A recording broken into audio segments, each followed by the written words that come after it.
Welcome to the Marketing Growth Podcast. I'm your host, Shane Barker. Previously on the podcast, we were discussing hashtag marketing with Saul Fleischman from RiteKit. If you're joining us today, let me tell you, the conversation is going to be focused around marketing with some fun questions at the end. So cool. So it sounds like, obviously you guys have been working on this tool. You guys have been working on there's 100 plus people that have worked on this in the last 9 years. Long journey, SaaS product. I'm excited about that. So what do you think, obviously as the expert in regards to hashtag marketing and the SaaS products that you've created, what do you think the future of hashtag marketing looks like? How do you think it's going to evolve? It's awesome because obviously Twitter uses it and Instagram and Pinterest and everybody kind of adapted it. I think you were an early person in, and I can only imagine when you started seeing other people start using that, the hashtag, and you're like, oh, this is awesome. It's going to live on even if Twitter doesn't. Twitter will not go anywhere. But what do you think about the future of hashtag marketing? Yeah, so early on when the naysayers said, Saul, if this is worth anything, Twitter's going to just give people lots of what to do with hashtags. So will Instagram. No, they won't. What they would like us to do is pay to play. And for sure, the hashtags are something they cannot take back. They did not invent them. Twitter doesn't have the sense. So just like they had to buy TweetDeck instead of making it because they don't think like marketing people. Yeah. But hashtags are actually counter to what they want. They want us to pay for audience, pay for promoted tweets, whereas with hashtags, you're doing the work. And I think the future is in time, people will see that you get a little more. I think some people may listen to this podcast and say, well, okay, this guy Saul, he's at this in his 9th year. And they started with RiteTag. And I'm telling you, you're going to get a little bit more. So you should spend next to no time. And they're going to use a hashtag generation tool. That's what we're hoping. But that's you guys listening out there. There's that. And I think in general, things that facilitate faster generation of total posts. And that's more than hashtag. It's the image, the emoji, attribution. It's okay to tag the author when you're sharing their posts.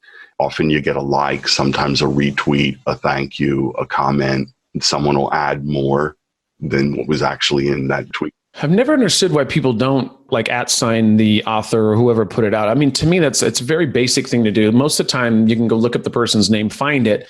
To me, I've had, people in the past on my team that haven't done that. I'm like, why would you not tag that person to let them know hey, we're sharing your stuff? There's some benefits to that. That's easy. Because they use something that is putting out plain vanilla posts. They're either clicking the tweet button that's not doing it, that's right on a blog, or they're using another tool that pulls in an RSS and puts out a plain vanilla post that's just the text.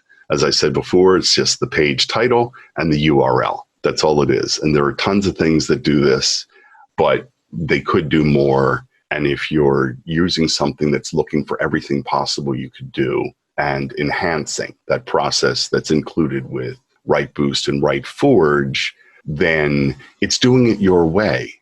So actually, Saul believes in up to 3 hashtags. Shane believes in up to 2. Well, he gets it his way. Saul wants his emoji, Shane doesn't. Enhance is customizable, so it's doing what you want. But they both believe in that author attribution thing. Yeah. So they both get that. But it's something that's doing this, and you want to look for tools where they're out to save you time, to do the most, automate the most. That's the whole point of AI, machine learning, all that kind of stuff. Anything you use. I talk about doing SEO back in the day or any of that stuff. There was no tools. We had nothing. And now there's now there's 1,000 tools to use. It's kind of crazy, but it's the whole idea is for any tool is to cut down your time, your headache that you have on stuff. The idea is let them do the hard work and then you just take it from there, bring it up to 80%, 90%, and then you take it from there. So in regards to hashtags and in regards to marketing for hashtags and trends and stuff like that, you said that you guys obviously have your blog at Medium, right? So go take a look at that. Is there any other place you guys that you look at, you read blogs that you read and talk about hashtag marketing or trends or anything that's going on in the future in regards to marketing? There's marketing examples is something that I like. I'm really active on indiehackers.com, although I get a little, every now and then I get a little of Saul, you're 53. And your thing is in its 9th year. I still have that kind of indie feeling because we started so small. We started with nothing. And we did something that your great-great-grandfather would understand. We put in all the time it takes to offer something that we believe is worth money. We didn't monetize for the first year and a half at all. Yeah. Then we charge money for stuff, and those that need it pay for it. And from this, we sustain and we grow. But I get ideas from these product hunt. Oh, yeah. I see what is awesome as is, or I see something where they pretty much close to got it, but kind of they're doing one thing wrong from what we've figured out. Yeah. Yeah. I love Product Hunt for that. Product Hunt is a phenomenal tool where you can go and just see all the new SaaS companies. I mean, they have all kinds of stuff. People are launching things. And it's really cool to see how people react to it. You know, it's a really very, not an easy community to get into. I mean, it's not, you can't just walk into the community, but I've been a member for quite a while. And once again, we've launched a few products on there for clients and for ourselves as well. And you learn something new each time, you know, on that whole process. It's like anything. It's like when you're launching anything, you learn a lot, you know. Most of the times you fall on your face your first one, and after that, you start to learn a little more. And so it's funny that after 9 years that I get it, you're not supposed to be indie, but, you know, you got to keep it young, right? I mean, we're no spring chickens over here. We're still young and vibrant. We still look at the younger websites and be able to frolic with the younger folks. Like, don't tell us we can't do that. Come on now. We started this before you guys were alive. I was doing this when you were like breastfeeding or something. Come on now. Like we're in this together. So we're here to figure this out together. You take from past experiences and bring them to what you do now and have that. Yeah, for sure. You have to, right? And that's the thing too, is I think it's, there's value in, even though once again, in theory, you're not indie in the sense of the word indie, but my point is like, yeah, but you're also a seasoned vet that's in there helping people and talking with people and you're learning stuff. Like to me, that's, it's like almost like a mentorship. Like to me, anytime I get somebody that they don't have to be older than me, they just have to have more knowledge than I have in any capacity. Hey, you're welcome to my group any day of the week. Like I want to learn from people. Like even if you're younger than me, like, you can even be better looking. You can even wear MeUndies and look better in MeUndies than I do. I'm okay with that too. Like whatever the deal is, it's like there's value in all that. And when it comes to working together and contribution, and once again, I think commutative learning is a big thing. And I think that's kind of awesome. I'm currently the only old guy on the team. We've had others. We've had 2 university professors intern with us, actually. Nice. But currently, like the guys are far younger than me. Our CTO, Michal, is for sure the best teacher I've ever had. So to me, it's incredible. To me, I'm really honored to be able to work with these guys. And I learned so much from what we can see from that audience that my father wanted. I talked about in the beginning. I'm sorry if it's a different segment, but no. I talked about Makes this sense. thing where my dad wanted to sell his paintings and he didn't and he couldn't. And you keep in mind, as a marketing guy, Shane, if someone, you've got a couple paintings behind you, I see, right? If someone bought one, it could be in a closet. It could be in a wall in a room that no one goes into. What's the audience of it, right? 402,000 people have completed registrations for our products. Wow. More. Wow. Well over 20 million people have had one or more contacts with our products. So it's incredible to see how it's no longer anecdotal. What does this type of animal do? Yeah. Right. It's no longer a couple hundred people registering per month, but 300 a day.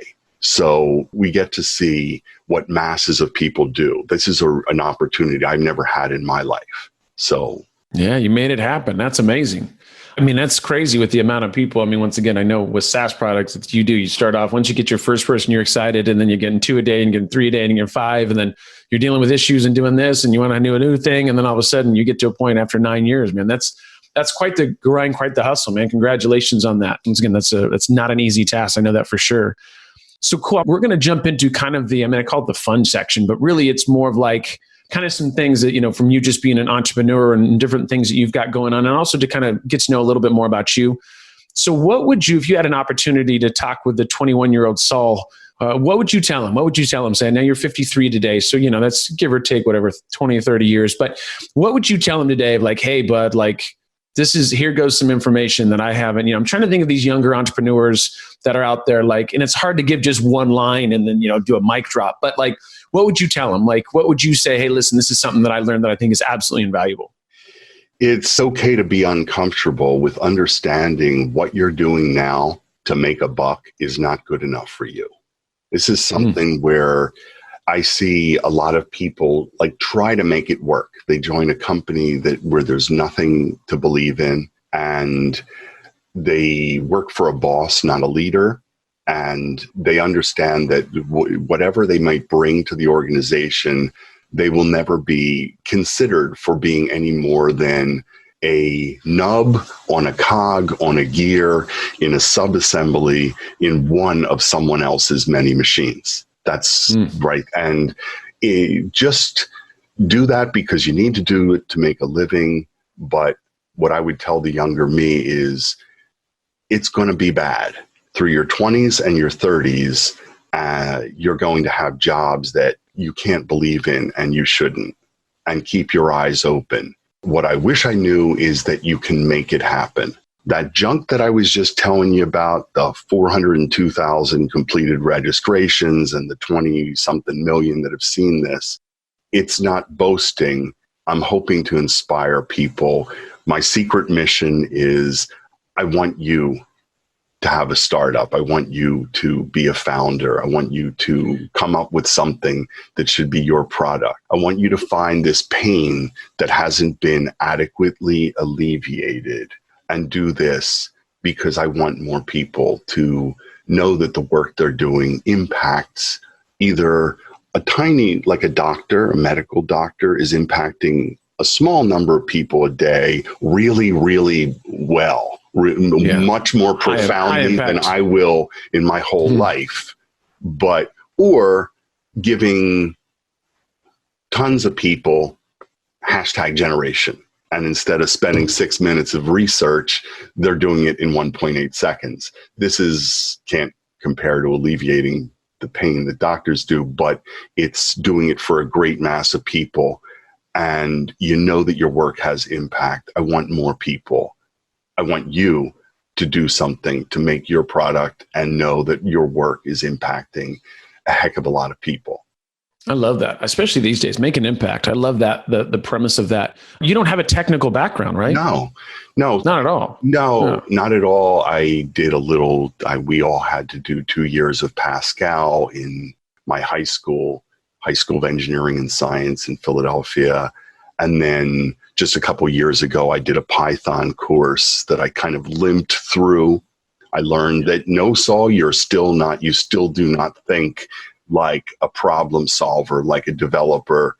You're not going to be Ahmed, Pavel, Michal, Shashank, or any of the best people, Karun, Sarabjot, that I've worked with. You're not going to catch up to them. So why don't you do what you do well? I'm sorry to force this in here, but I'd say you don't really need to be that bright to do what I do and continue to earn your position. You need to appreciate what it means to be able to affect so many people and have that gratitude inherent in and a lot of that comes from being with a bit of age. I've had bad jobs, really bad jobs, so I appreciate a good one. Yeah, right. It takes that sometimes. But if you have that, then from there you draw the ability to do a lot of the grunt work, a lot of really menial stuff. I said that I do all of our social myself. I do a lot of I do customer service myself 7 days a week. That's it. And they're grinding away. That's what it takes. Even in year 9, right? I mean, but I think it's important to feel those. A lot of people don't feel those anymore. And then you start to lose not control of the company, but understanding what's going on in the company, right? Because it's like if you're the one who's in control of that and knowing what's going on there, then you know what things you need to tweak and fix and how you can handle those kind of things. So I think that's a valid way to go. I think it's an important thing that some people I think overlook, especially in year 9. Yeah. So this is going to be our last question before the podcast ends. But if you could have dinner with 3 people that they're dead or alive, then I'll be coming to dinner for you, and we'll have somebody else that will cook, so you don't have to worry about that. But who would that be? Who would be the 3 people you'd have at that table? Noam Chomsky. Yeah, hello. I knew his mother, of all people. We're really? In the neighborhood in Philadelphia. Yeah, she was a seamstress. If you needed something fixed, you could go over and have it chomped. Chomsky, and she talked about the family. And then I started getting into listening to things like manufacturing consent. And Albert Einstein, one of my favorite quotes, when I struggled with trying to make it as a developer and thinking more as a problem solver, I like that quote from Einstein: everyone's a genius, but if you ask a fish to climb a ladder, it'll spend the rest of its life thinking it's stupid. So I believe in that, in like finding what you do well and drilling down into that. So those two come to mind. Barack Obama. Yeah. It's crazy. I'm not kidding you. I've never had this before. The last 3 podcasts that I've done, they've said Barack Obama. Yeah. 3 totally different people. Like I wouldn't even somebody's a SaaS product, somebody's a main speaker. And it's funny that's 3 times in a row. That's interesting to me. Very interesting to me. Yeah. Makes an impact.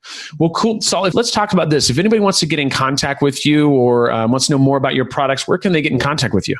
What we do is RiteKit, and I wanted to just leave this for a surprise and make the announcement on your podcast. We're about to offer something. I was talking about, you could use Writely in WriteForge, WriteBoost, and then you get the hashtags from the Write tag. We're going to offer a package, and at a discount. It's the full package. And anyone who wants this, you heard this podcast, you got it from Shane Barker, and you just say, I want the package. And I will have to I'll tag you and I'll get back to you. But within a couple weeks, we will be offering a discounted package. You get everything and a heck of a lot of it. So there's no upsells, there's no add-ons. You've got more than enough. Yeah, it's because what we want, our evil purpose, is to have you for a long time rather than to keep pushing you up on your costs. So that's just as far as where to get in touch. RiteKit, RiteKit, will come up, hopefully still. And if you have questions, you'll probably get me answering them. I'm a grunt. Hey, you guys heard that here first. That's exciting. He's going to be bundling up his packages, putting all the SaaS products together and giving you guys a huge discount. So you guys, once again, if you're looking to gain back some time in your day, which I think everybody is these days, do things the more intelligent way. Go take a look at the software. What we'll do too is we'll include something at the bottom of this post once Saul puts together the package deal, and you guys can click on the link below. That way you guys can go over there and get the huge discount. So once again, you guys, if you guys like to listen to this podcast today, you like what you hear, make sure you guys subscribe to it. Also want to tell you guys one more time about my How to Be an Influencer course. That's howtobeaninfluencer.com. That's the course that we're coming out with to help influencers, to help people that want to be an entrepreneur, but really an influencer, go in and be able to learn how to do that the correct way, how to work with brands, how to pitch brands, how to put their content together. Once again, how to put that full package together. If you're looking to do that at an accelerated pace, and obviously this course would be for you guys. So Saul, thank you so much for coming on the podcast today, my friend. Thank you so much. And we'll be talking with you guys soon. Okay, thanks.